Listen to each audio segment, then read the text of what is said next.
et bienvenue sur ma chaîne pour une nouvelle vidéo. Dans ce communiqué, je vais faire un petit rappel sur les caractères originaux de la monnaie. S'en suivra une liste comparative, citant les caractères du billet de banque, billet que je considère toujours aussi représentatif de la monnaie d'aujourd'hui. J'enchaînerai brièvement avec un constat sur les données bancaires actuelles puis je terminerai par un paragraphe survolant le sujet de la crypto-monnaie.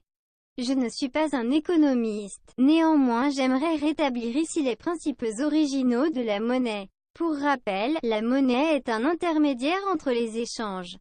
Prenons exemple sur un métal comme l'or qui la définit très bien. Premier point, l'or a une certaine rareté, ce qui fait sa valeur entre autres. Il faut aller le chercher comme le font les orpailleurs. Deuxième point, l'or doit être travaillé pour qu'il devienne pièce de monnaie. Fonte du métal, frapper le recto et le verso de la pièce. Le poids de la pièce joue également un rôle important dans sa valeur tout comme la pureté mesurée en pour 1000 ou carats. Troisième point. Les pièces en or sont aisément transportables dans une bourse ou dans une poche, facilitant par conséquent l'échange avec des biens et produits de consommation. Quatrième point. L'or dure dans le temps. Et cinquième point, l'or peut être fondu. Il est donc tout à fait possible d'en faire des bijoux, lingots ou une monnaie nouvelle frappée différemment. Voici donc les 5 principes qui ont longtemps voyagé à travers les âges.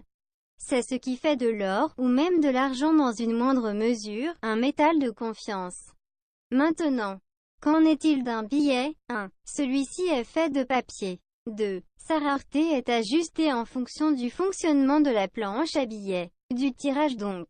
3. Le billet s'abîme avec le temps. Du coup il doit être remplacé, sa durabilité est bien moindre que celle d'une pièce. 4. Le billet ne peut être transformé. 5. Par contre, point non négligeable, il est très facilement transportable, quittons à présent les liquidités pour les chèques et cartes bleues. Là il s'agit seulement de chiffres inscrits dans des bases de données bancaires. Certes les achats sont très voire trop facilités, mais tout se joue sur des numéros affichés sur l'écran d'un ordinateur. Rien n'est réel en fin de compte, aussi. La monnaie moderne n'est plus échangeable avec son équivalence en or. Il est estimé que le public a confiance envers le billet. Et pourtant ce n'est rien d'autre que du papier auquel nous allouons presque un culte. On a ainsi tourné le dos à l'étalon or durant la politique Nixon pour se fixer sur une monnaie totalement fiduciaire.